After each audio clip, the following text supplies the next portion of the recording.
حسبي الله ونعم الوكيل على هيك دولة، وخرب واحد ينتخبهم، يعني عمي بيتين من الجوع، وحق شهيد كربلاء بنته من الجوع، وين نروح؟ غير تهمني. حسبي الله ونعم الوكيل عليهم، الله لا يوفقهم، الله لا يعطيهم، والله عندنا 3 شهداء، والله في منتسبين، والله ما للنجف ما رحت، لان ما عندي فلوس اروح للنجف ازور هذه. حسبي الله ونعم الوكيل عليهم، حسبي الله ونعم. كفيلك الكبل زينب، كفيلك الكبل زينب. بالعيد ما رحت اعيد اهلي لان ما عندي فلوس، والله ما عندي فلوس. وش قد جيت هنا؟ ما حد يشكيني، يا برد اجي رئيس اركان الجيش، يا برد رئيس الوزراء، ارد احكي لهم اشتكي لهم. صاحب 5 بنات، غير تهمني وين اروح؟ وين اروح غير اتهم؟ حسبي الله ونعم الوكيل عليهم.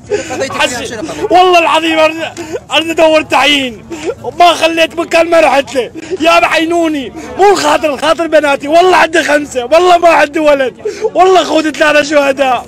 يا اخي ويا من تحكي ويا من تشتكي، بس اقول حسبي الله ونعم الوكيل عليهم، الله لا يوفقهم، الله لا يعطيهم. شوف الشعب بعد وبعد انقص لان ما بيناتنا محنه، واحد مين على واحد. ليش؟ كل هالدول احسن من عندنا، كل هالدول احسن من عندنا، يعني وين ما تروح والله اشرب من عندنا، بس احنا شو نسوي؟ وين نروح؟